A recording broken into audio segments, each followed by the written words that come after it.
Recording by Ralph J. Martin.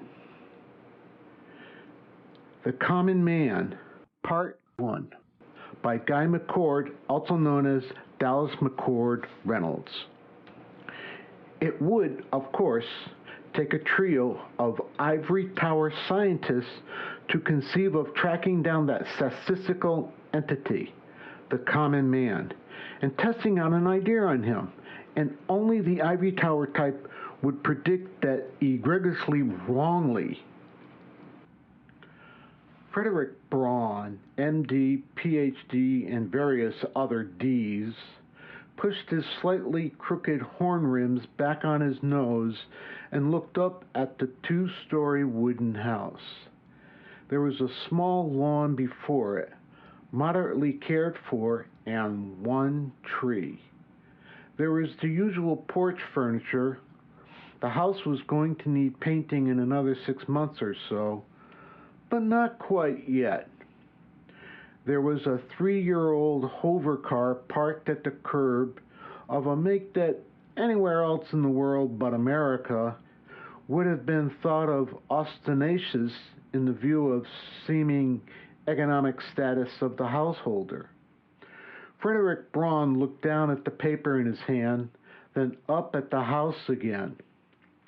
He said to his two companions, "By Caesar, I will admit it is the most average-looking dwelling I have ever seen." Patrick O'Gara said impatiently, "Well, do we or don't we?" Her hair should have been in a ponytail, or bouncing on her shoulders, or at least in the new Etruscan revival style, not drawn back in its efficient bun. Ross Woolley was unhappy. He scratched his fingers back through his reddish crew cut. "This is going to sound silly." Patricia said testedly, "We've been through all that, Rossi. Good heavens."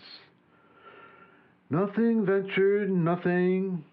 Braun let the sentence dribble away as he stuffed the paper into a coat pocket, which had previously been used as a waste receptacle for many a year, and led the way up the cement walk, his younger companions immediately behind.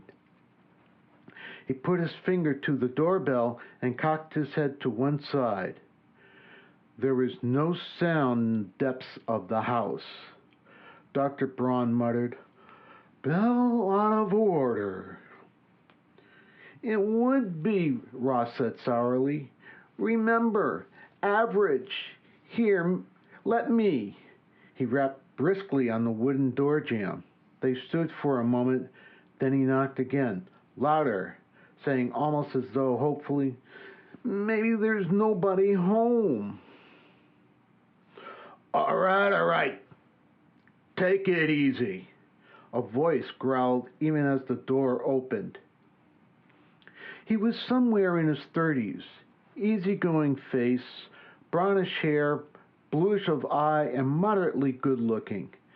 His posture wasn't the best, and he had a slight tummy, but he was a goodish masculine specimen by Midwestern standards. He stared out at them, defensive now that it was obvious they were strangers. Were they selling something? Or in what other manner were they attempting to intrude on his well-being? His eyes went from the older man's thin face to the football hero's heft of the younger, then to Patricia O'Gara. His eyes went up and down her figure and became approvingly in spite of the straight business suit she affected. He said, "What could I do for you?" "Mr. Crowley?" "That's right." "I'm Ross Woolley, and my friends are Patricia O'Gara and Dr. Frederick Braun. We'd like to talk to you." "There's nobody sick here." Patricia said impatiently, "Of course not.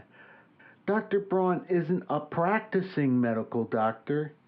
We are research biochemists." "We're scientists," Ross told him, putting it on what he assumed was a man's level. "There's something on which you could help us." Crowley took his eyes from the girl and scowled at Ross. Me? Scientist? I'm just a country boy. I don't know anything about science. There was a grudgingly self-depreciation in his tone. Patricia took over, a miracle smile overwhelming her air of briskness. We'd appreciate the opportunity to discuss it with you. Dr. Braun added in the clincher. And it might be remunerative. Crowley opened the door wider. Well, just so it doesn't cost me nothing. He stepped back for him. Don't mind the place. Kind of mussed up. Fact is, the wife left me about a week ago, and I haven't gotten around to getting somebody to come in and kind of clean things up. He wasn't exaggerating. Patricia Ogar had no pretensions to the housewife's art herself, but she sniffed when she saw the condition of the living room. There was a dirty shirt drooped over the sofa back, and beside the chair which faced the TV set, there were a half a dozen empty beer cans. The ashtrays hadn't been emptied for at least days, and the floor had obviously not been swept since the domestic tragedy which had sent Mrs. Crowley packing. Now that the three strangers were within his castle, Crowley's instinct for hospitality asserted themselves. He said, "Make yourselves comfortable. Here, I'll get these things out of the way. Anybody like a drink? I got some beer in the box," or he smirked at Patricia. Got some port wine you might like, not this belly wash you buy by the gallon." They declined the refreshments. It wasn't quite noon. Crowley wrestled the chair which had been before the TV set around so he could sit facing them, and then sat himself down. He didn't get this, and his face showed it. Frederick Braun came to the point. "Mr. Crowley," he said, "did it ever occur to you that somewhat amidst our nearly 100 million American males, there is the average man?" Crowley looked at him. Braun cleared his throat, and with his thumb and forefinger pushed his glasses more firmly on the bridge of his nose. "I suppose that it isn't exactly the technical way in which to put it." Ross Woolley shifted his football shoulders and leaned forward. "No, Doctor, that's exactly the way to put it," he said to Crowley very seriously. "We've done this most efficiently. We've gone through absolute piles of statistics. We've—" "Done what?" Crowley all but wailed. "Take it easy, will you? What are you talking about?" Patricia said impatiently, "Mr. Crowley, you are the average American, the man on the street, the common man." He frowned at her. "What do you mean, common? I'm as good as anybody else."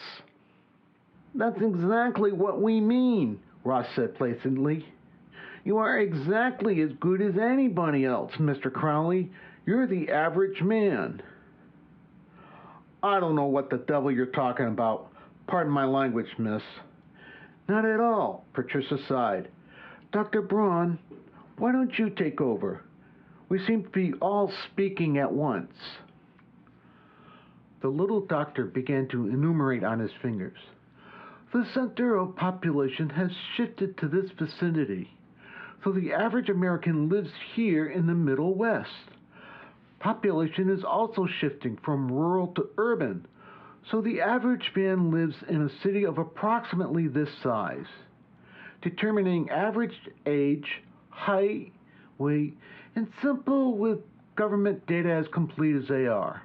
Also racial background. You, Mr. Crowley, are predominantly English, German, and Irish, but have traces of 2 or 3 other nationalities." Crowley was staring at him. "How in the devil did you know that?" Ross said wearily, "We've gone through a lot of trouble." Dr. Braun hustled on. "You've had the average amount of education. Didn't quite finish high school. You make average wages working in a factory as a clerk. You spent some time in the army, but you never saw combat. You drink moderately, are married, and have one child, which is average for your age. Your IQ is exactly average, and you vote Democrat except occasionally when you switch over to Republican. Now, wait a minute, Crowley protested. You mean I'm the only man in this whole country that's like that? You mean I'm the average guy right in the middle? Patricia O'Gar said impatiently. You are the nearest thing to it, Mr. Crowley. Actually, possibly one of 100 persons would have served our purpose. Okay, Crowley interrupted, holding up a hand. That gets us to the point. What's this here purpose? What's the big idea prying like into my affairs until you learned all this about me? And what's this stuff about me getting something out of it? Right now, I'm between jobs. The doctor pushed his battered horn rims back on his nose with his forefinger. Yes, of course, he said reasonably. Now we get to the point. Mr. Crowley, how would you like to be invisible? The three of them looked at him. It seemed to be his turn. Crowley got up and walked into the kitchen. He came back in a moment with an open can of beer from which he was gulping even as he walked. He took the can away from his mouth and said carefully, You mean like a ghost? No, of course not, Braun said in irritation. By Caesar, man, have you no imagination? Can't you see it was only a matter of time before someone, possibly working on an entirely different subject of research, stumbled upon a practical method of achieving invisibility? Now wait a minute, Crowley said, in his voice belligerent. I'm only a country boy, maybe, without an egghead background, but I'm just as good as the next man and just as smart. I don't think I like your altitude. Attitude, Ross Woolley muttered unhappily. He shot a glance at Patricia O'Gar, but she ignored him. Patricia turned on the charm. Her face opened into a smile, and she said soothingly, Don't misunderstand, Mr. Crowley. May I call you Don? I'm sure we're going to be associates. You see, Don, we need your assistance. This was more like it. Crowley sat down again and finished a can of beer. Okay, it won't hurt to listen. What's the pitch? The older man cleared his throat. We'll cover it quickly so that we get to the immediate practical aspects. Are you interested in biodynamics?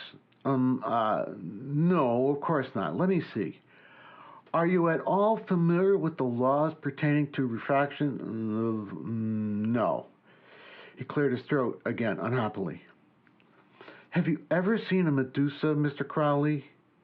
The gelatinous, umbrella-shaped, free-swimming form of marine invertebrate related to the coral polyp and the sea anemone? Russ Woolley scratched his crew cut and grimaced. Jellyfish, Doctor, jellyfish. But I think the Portuguese man of war might be a better example.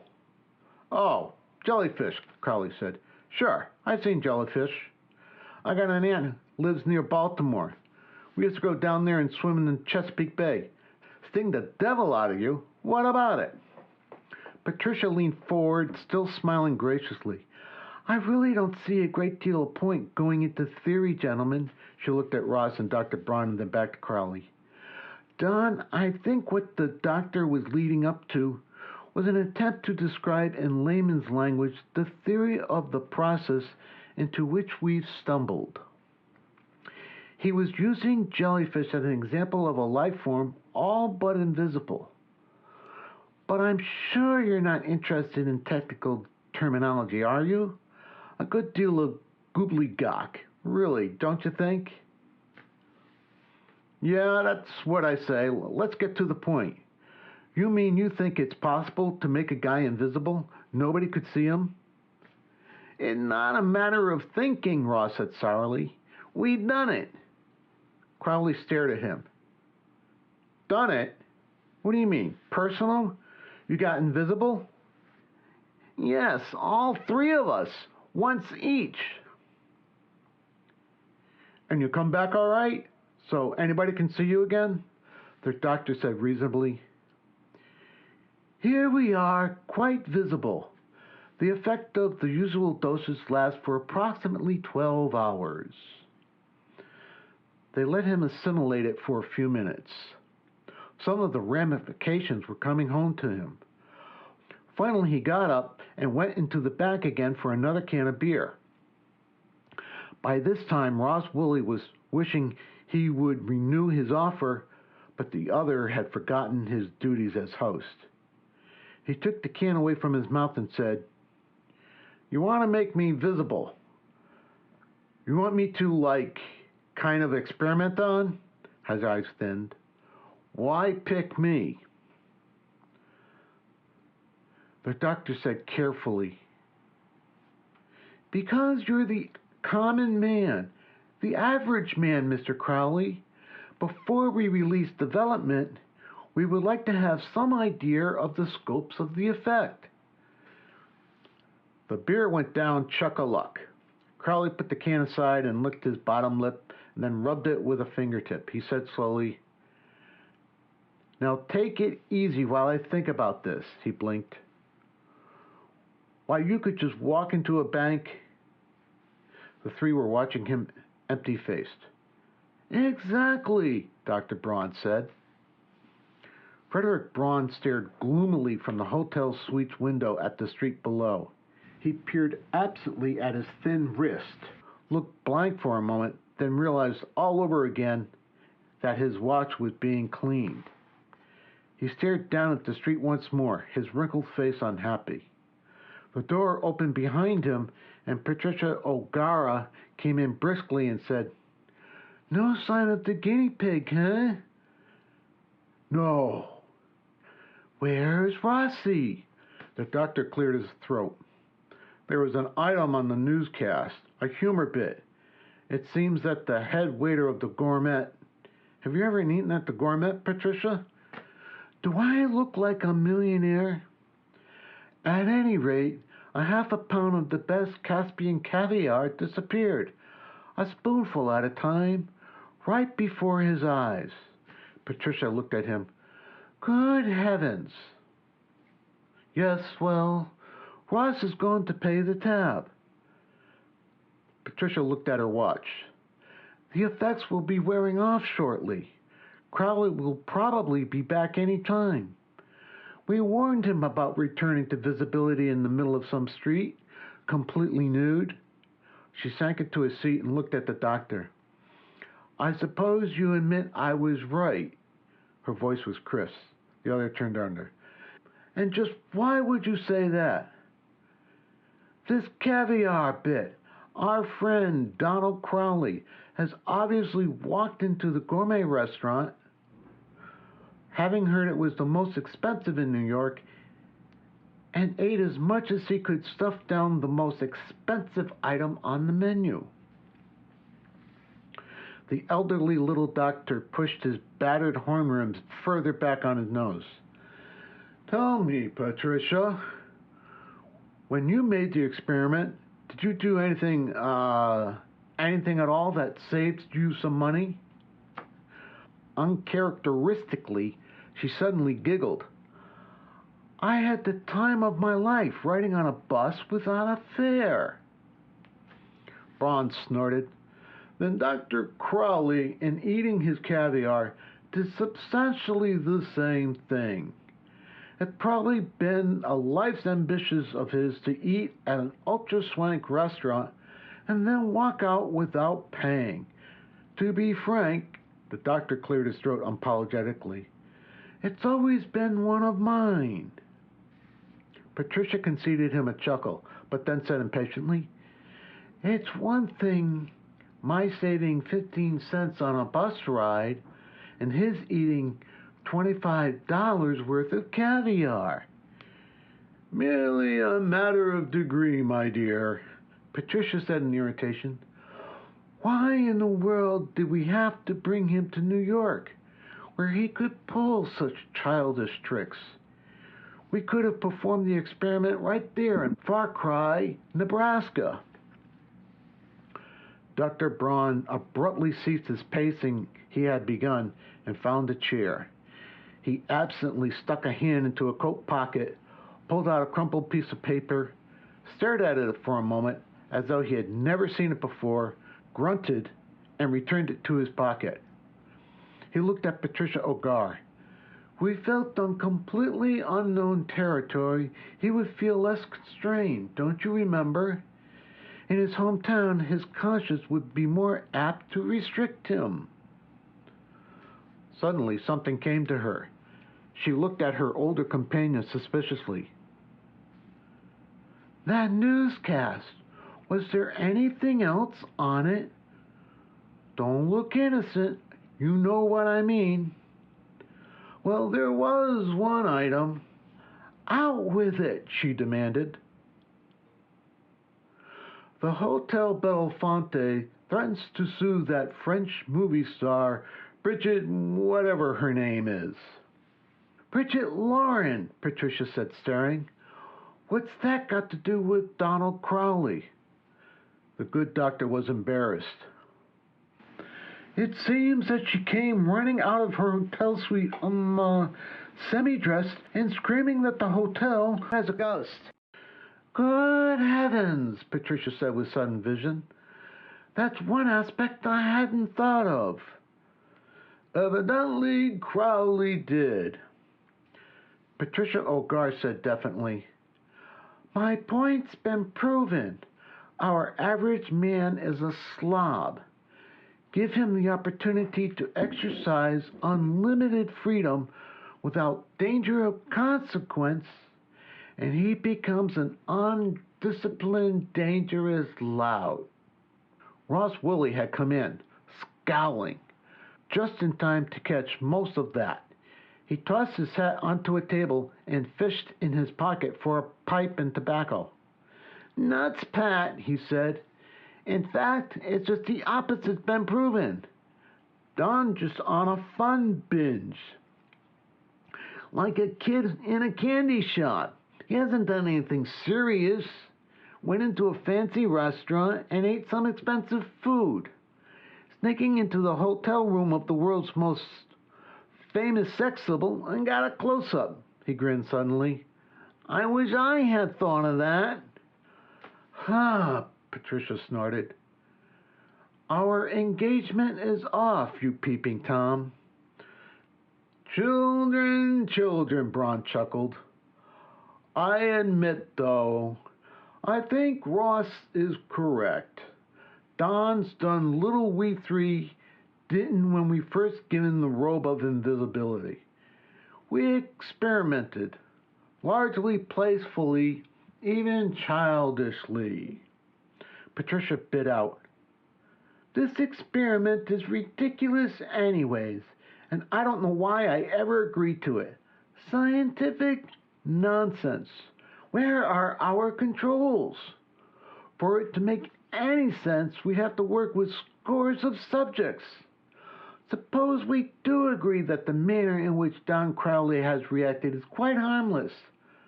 Does that mean we can release this discovery to the world?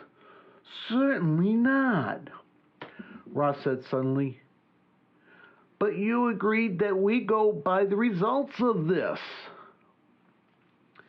I agreed to no such thing, Rossi Woolley, you overgrown lug. All I agreed to was consider the results.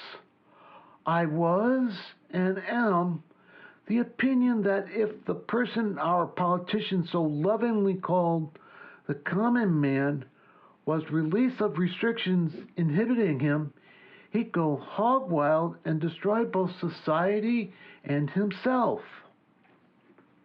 What is to prevent murder, robbery, rape, and a score of other crimes?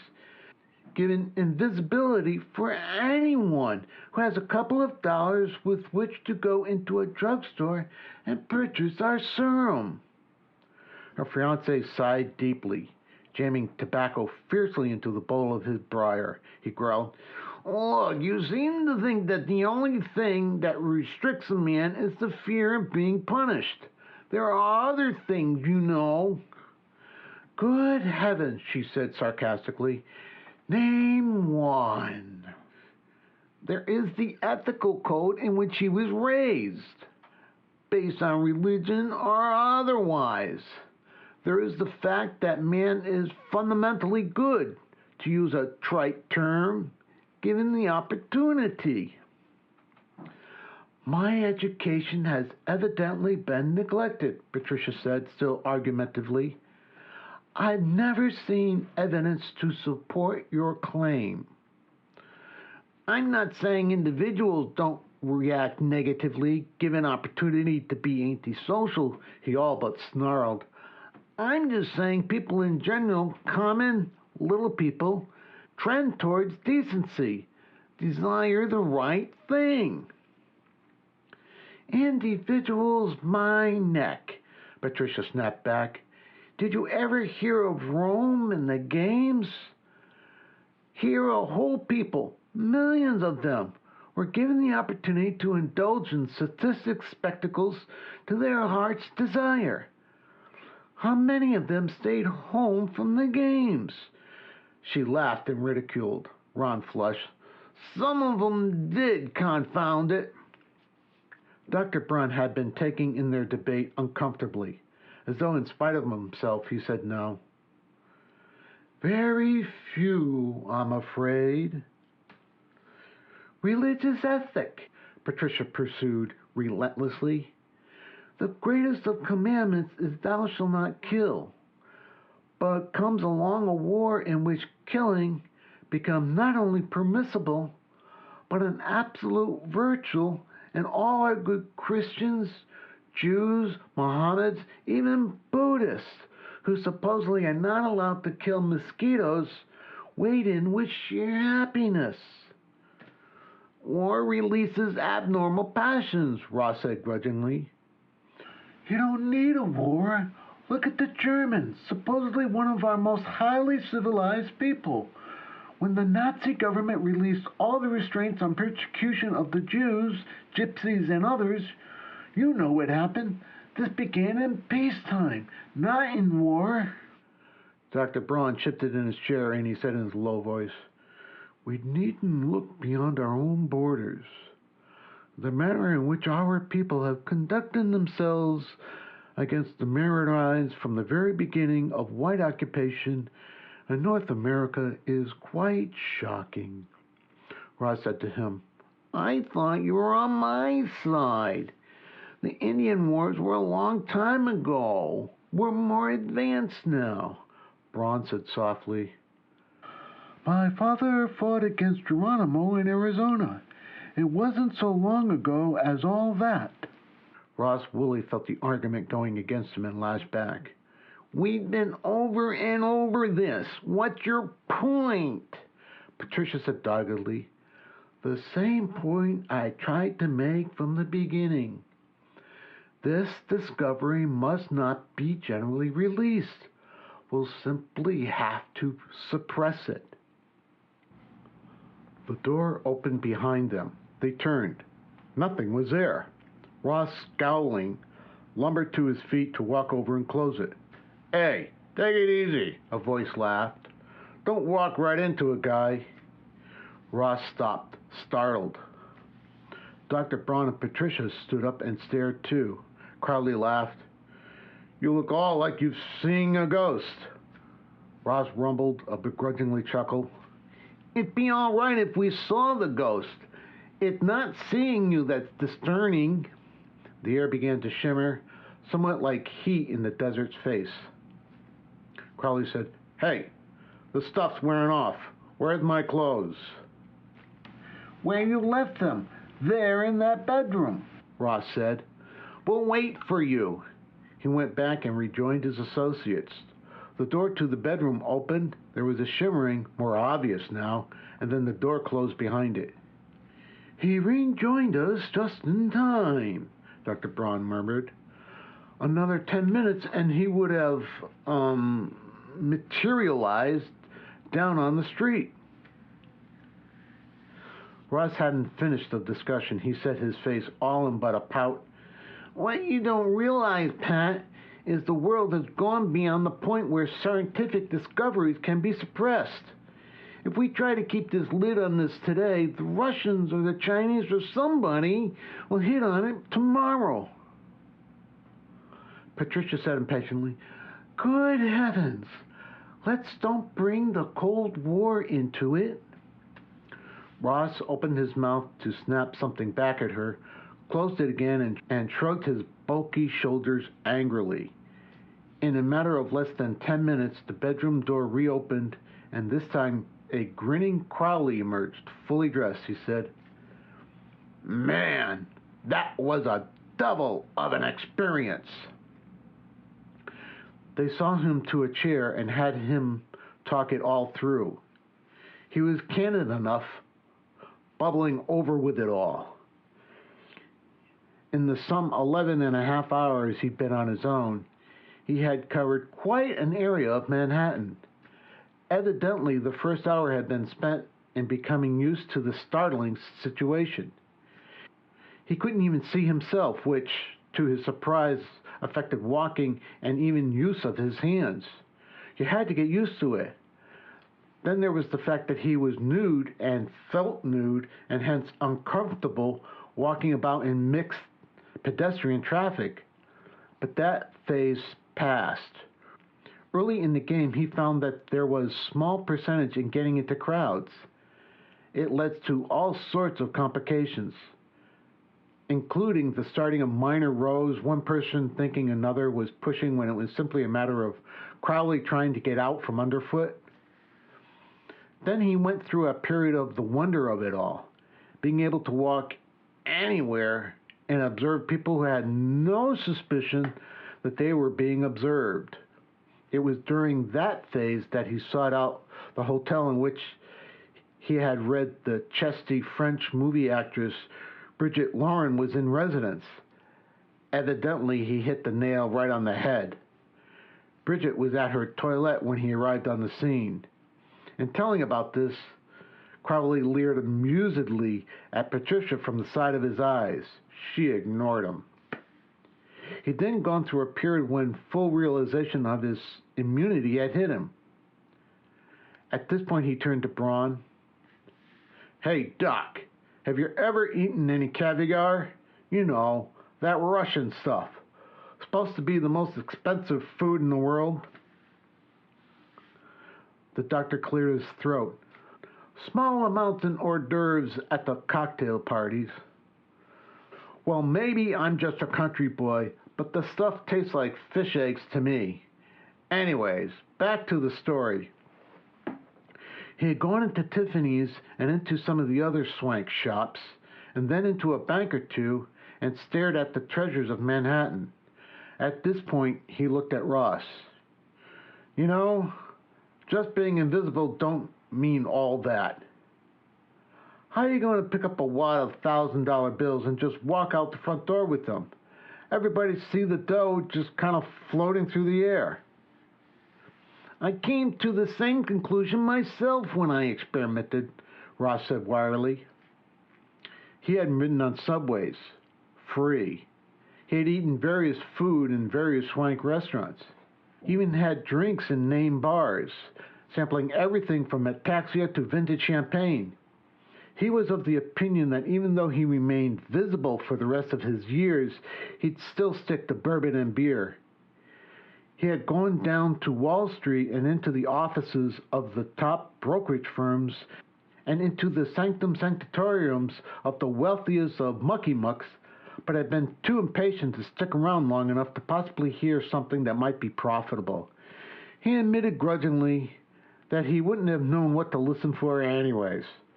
Frustrated there, he had gone back uptown and finally located the hangout of one of the more renowned sports promoters who was rumored to have a gangster connections and was currently under bail due to a boxing scandal. He had stayed about that worthy's office for an hour, claiming nothing more than several dirty jokes he had never heard before. All this activity had wearied him, so he went to the Waldorf, located an empty suite in the tower, and climbed into a bed for a nap after cooling phoning room service to give him a call in 2 hours. That had almost led to disaster. Evidently, someone on room service had found the suite to be supposedly empty and sent a boy up to investigate. However, when he heard the door open, Crowley had merely rolled out of the bed and left, leaving a startled bellhop behind staring at rumpled bedclothes which had seemed to stir of their own accord. The rest of the day was little different from the first hours. He had gone about gawking in places he wouldn't have had he had been visible. Into the dressing rooms of the Roxy, into the bars of swank private clubs, into the offices of the FBI. He would have liked to walk in on a poker game with some real high rollers playing, such as Nick the Greek, but he didn't have time nor know-how how to go about finding one. Crowley wound it all up with a gesture of both hands, palms upward. I gotta admit, it was fun, but what the devil good is it? They looked at him questioningly. Crowley said, I mean, how's it practical? How can you make a buck out of it if you turn it over to the public like? Everybody go around robbing everybody else and you all wind up equal. Dr. Braun chuckled in depreciation. There would be various profitable uses, Don. One priceless one would be scientific observation of wildlife. For that matter, there would be valid usage in everyday life. There are often personal reasons for not wishing to be observed. Celebrities, for instance, wishing to avoid crowds. Yeah, Crowley laughed, or a businessman out with his secretary. Braun frowned. Of course, there are many other aspects. It would mean the end of such thing as the Iron Curtain, and also the end of such things as American immigration control. There are many, many ramifications, Don, some of which frighten us. The world would be never quite the same. Crowley leaned forward confidentially. Well, I'll tell you. I was thinking it all out. What we got to do is turn it over to the Army and soak them plenty for it. The others ignored his cutting himself a piece of the cake. Ross Woolley merely grunted bitterly. Patricia said impatiently, We thought of most of these things through, Don. However, Dr. Braun happens to be quite a follower of Lord Russell. Crowley looked at her blankly. He's a pacifist, she explained.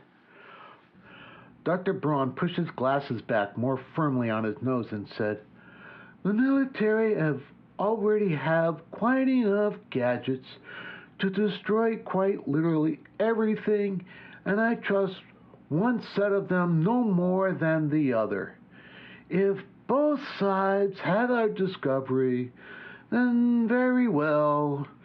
Each would go about attempting to find some manner of penetrating the invisibility or taking various measures to protect their top secrets. But to give it to one would be such an advantage that the other would have to embark immediately upon a desperate attack before the advantage could fully be realized. If we turn this over to the Pentagon for exclusive use, the Soviets would have to begin a preventive war as soon as they learned of its existence. You are red? Crowley said, scowling. The doctor shrugged hopelessly. No, he said. Crowley turned to the other two.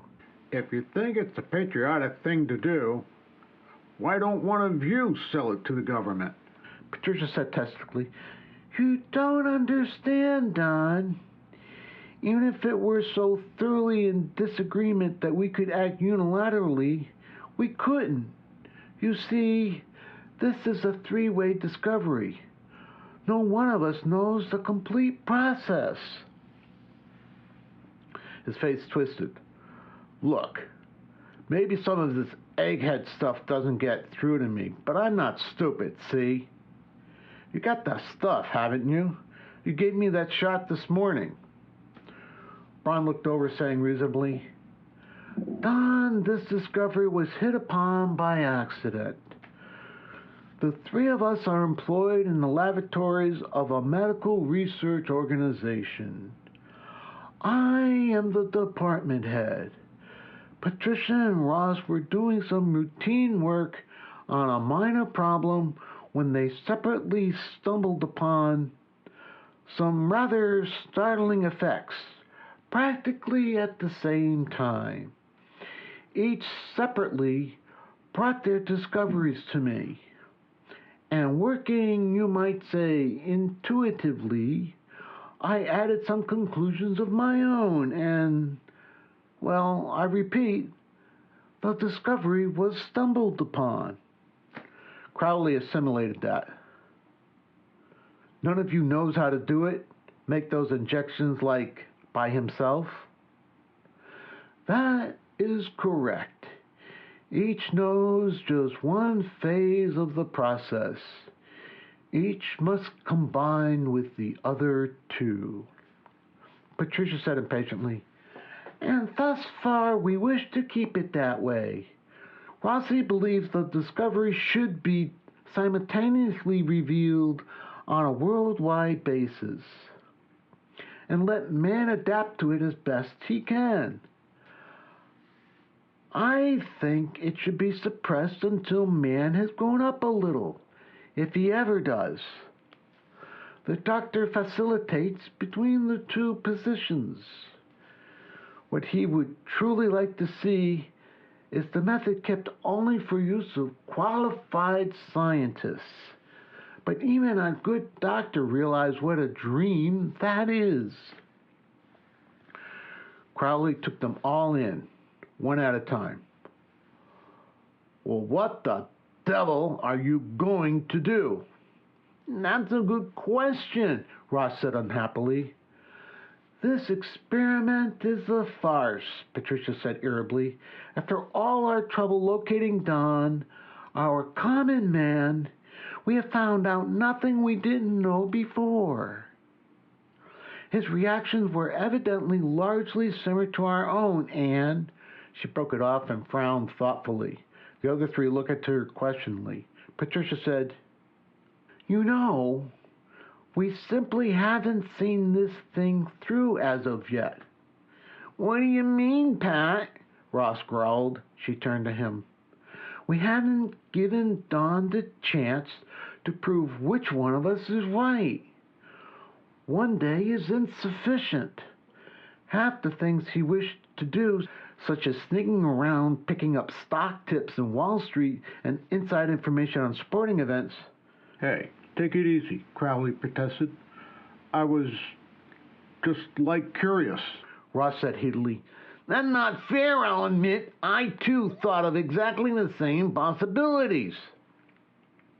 But thinking about them and going through with them are different things.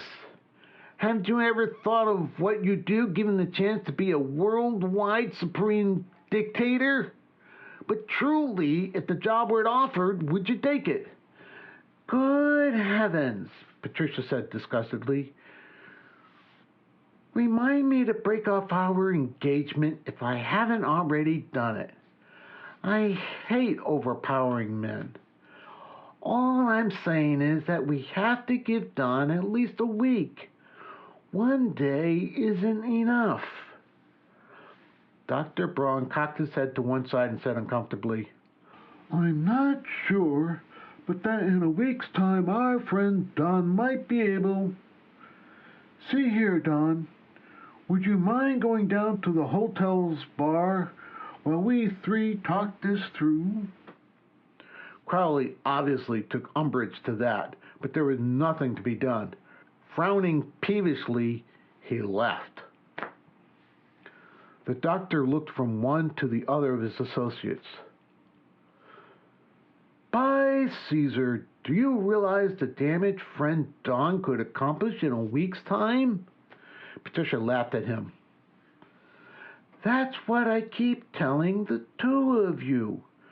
Do you realize the damage that any person could do with invisibility? Not to speak of giving it to every Tom, Dick, and Harry in the world? Ross said, We've started this. Let's go through with it. I back Pat's suggestion that we give Don sufficient serum to give him 12 hours of invisibility a day for a week. However, we will ration it out to him day by day, so that if things get out of hand, we can cut his supply. That's an idea, Patricia said, and I suspect that within half the period, we'll all be convinced that the process will have to be suppressed. Ross leaned forward. Good. I suggest we three keep this suite and get Don a room elsewhere, so he won't be inhibited by our continual presence. Once a day, we'll give him enough serum for one shot, and he can take it at any time he wishes to. He ran his beefy hand back through his red crew cut in gesture of satisfaction. If he seems to get it out of hand, we'll call it all off. Dr. Braun cleared his throat unhappily. I have premonitions of disaster, but I suppose if we've come this far, we should see the experiment through. Patricia said ungraciously, At least the lout will be limited in his accomplishments by his lack of imagination. Imagine going into that French girl's dressing room. Yeah, Ron said luciously, trying to make his big face open look dreamy. You wretch, Patricia laughed. The wedding is off. But Crowley was no lout. He was full of the folk wisdom of his people. God helps those who help themselves. It's each man for himself, and the devil take the hindmost. Not to speak of, never give a sucker an even break. If I didn't do it, somebody else would. Had he been somewhat more of a student, he might have also run into that nugget of ancient Greece. The morals are the invention of the weak to protect themselves from the strong. Once convinced that the three eggheads were incapable of realizing the potential of their discovery, he had little difficulty in arguing himself into the stand that he should. It helped considerably to realize that in all the world only 4 persons, including himself, were aware of the existence of the invisibility serum. He spent the first day in what Marx called the Das Kapital, the original accumulation of capital. Although it would seem unlikely that even in his wild accusations of the most confirmed Marxists, no great fortune was ever before begun in such wise. It was not necessary, he found, to walk into a large bank and simply seemingly levitate the money out of the front door. In fact, that would have meant disaster. However, large sums of money are to be found elsewhere on Manhattan, and for 11 hours, Crowley used his native ingenuity and American know-how, for most of which he had gleaned from watching TV crime shows. By the end of the day, he had managed to accumulate in the neighborhood of $100,000 and was reasonably sure that the news would not get back to his sponsors. The fact was, he had cleaned out the treasuries of several numbers rackets and those of 2 bookies. It was important, he well realized, that he be well underway before the 3 eggheads decided to lower the boom. The second day he spent making his preliminary contacts. in an operation which was helped by his activities the day before. He was beginning to already get the feel of the underworld element with which he had decided he was going to have to work, at least in the early stages of his operations. Any leader, he be military, political, or financial, knows that true greatness lies in the ability to choose assistants. Be you a Napoleon with his marshals, a Roosevelt with his brain trust, a J.P. Morgan with his partners, the truism applies.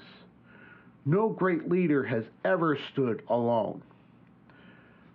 But Crowley also knew instinctively that he was going to have to keep the number of his immediate associates small.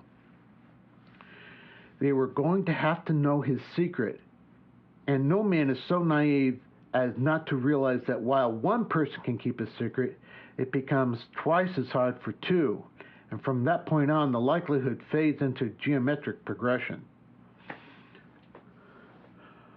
On the fifth day, he knocked on the door of the suite occupied by Dr. Braun and his younger associates and pushed his way in without waiting for a response.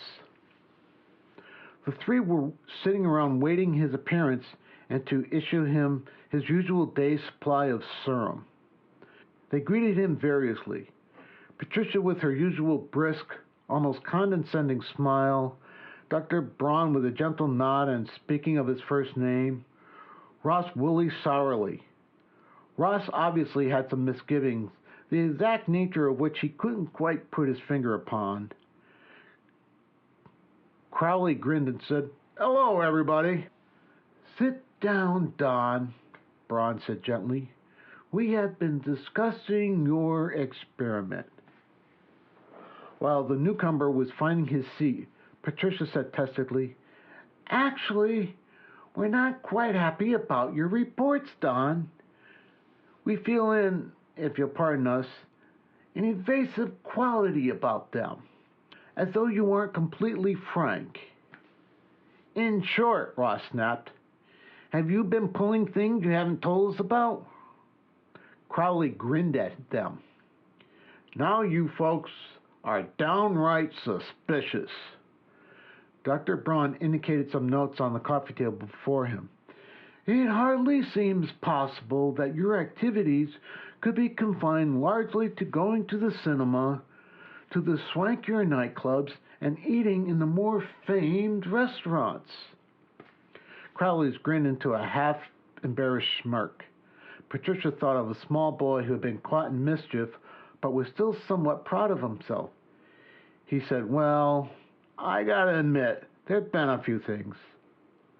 Come on over to my place and I'll show you." He looked at Braun. "Hey, Doc, about how much is one of them Rembrandt's paintings worth?" Braun rolled his eyes toward the ceiling. "Great Caesar," he murmured. He came to his feet and looked around at the rest of them. "Let's go over there and learn the worst," he said. At the curb, before the hotel, Ross Woolley looked up and down the street for a cab. Crowley said, his voice registering self-depreciation, "Over here." Over here was a several-tone, fantastically huge hover limousine. A nattily-dressed, sharp-looking, expressionless-faced young man behind the wheel. All three looked at Crowley. He opened the door. "Climb in, folks. Nothing's too good for you scientists, huh?" Inside, sitting next to a window with Patricia beside him and Dr. Braun at the far window, and Ross in the jump seat, Crowley said expansively, "This is Larry. Larry, this is Dr. Braun and his friends I was telling you about. Ross Woolley and Patrick O'Gar. They're like scientists." Larry said, "Hey," without inflection, and pulled the heavy car into traffic. Ross spun on Crowley. "Don, where'd you get this car?" Crowley laughed. "You'll see. Take it easy. You'll see lots of things." They were too caught up in their own thoughts, in the barrage of demands that they were leveling at Crowley, to notice direction. It wasn't until they were already on the George Washington Bridge that Patricia blurted, Don, this isn't the way to your hotel, Crowley said tolerantly. Take it easy, Pat. We're taking a short detour. I have something I want to show you in Jersey.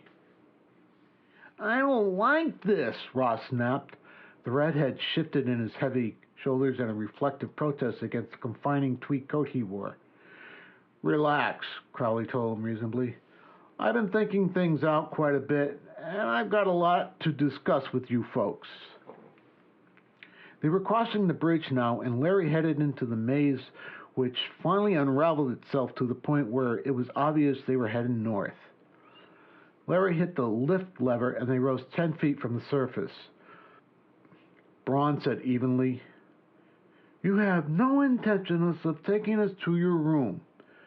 You used that as a ruse to get us out of your hotel and further across the bridge until we are now in a position where it's quite impossible for us to summon police assistance. Crowley grinned. That's right, Doc. Didn't I tell you these three were real eggheads, Larry? Look how quick he figured that out. Larry grunted in what might have been amusement. Ross, growling low in his throat, turned suddenly in a jumpsuit and grabbed Crowley by the coat front. What's going on here? Crowley snapped, Larry! From seemingly nowhere, the chauffeur had produced a thin black automatic, with now lazily pointing it not so much at Ross as at Dr. Braun and Patricia. He said evenly, Easy, friend. Ross released his grip. Put that thing away, he blurted. Sure, Larry said, his voice all but disinterested. The gun disappeared. Crowley, now only slightly ruffled, said now, Take it easy, Ross. Nothing's going to happen to you. I'm going to need you folks, and I'm going to treat you right. Where are we going? I had the boys rent me a big estate like up in the Catskills. Big place, nice and quiet. In fact, the last tenants used it for one of these rest sanitariums. You know, rich people with DTs are trying to get a monkey off their back. The boys? Patricia said softly. He looked at her and grinned again. Crowley was obviously enjoying himself. I ain't got a few people working for me, he explained. Dr. Braun blurted, You fool! You mean you've revealed the existence of the process Pat, Ross, and I worked out to a group of ignoramuses? Crowley said angrily. Now look, Doc, don't get on about that bit. Maybe I'm just a country boy, but I'm as smart as the next man. Just because some of you eggheads spend half your life in college don't mean you've got any monopoly on good common sense. I went to the school of hard knocks, understand, and I got plenty of diplomas to prove it. Take it easy on that ignoramus talk. Patricia said suddenly, Don's right, Dr. Braun. I think you've badly underestimated him. Ross snorted sourly at that remark. We've all underestimated him. Well, I think you'll agree that our friend Don will get no more injections of the invisibility serum. Crowley chuckled. They looked at him. 3 sinkings of stomach taking place simultaneously. Now you know, I thought that might be your altitude. Attitude, Ross muttered. So I went to the trouble of coming up to your suite last night and sort of confiscating your supply. By the looks of it, I'd say there was enough for another 10 shots or so. See, Patricia said to Ross, you're not as smart as you thought you were. Don's one up on you. End of The Common Man, Part 1, by Guy McCord, also known as Dallas McCord Reynolds. Narrated by Ralph J. Martin.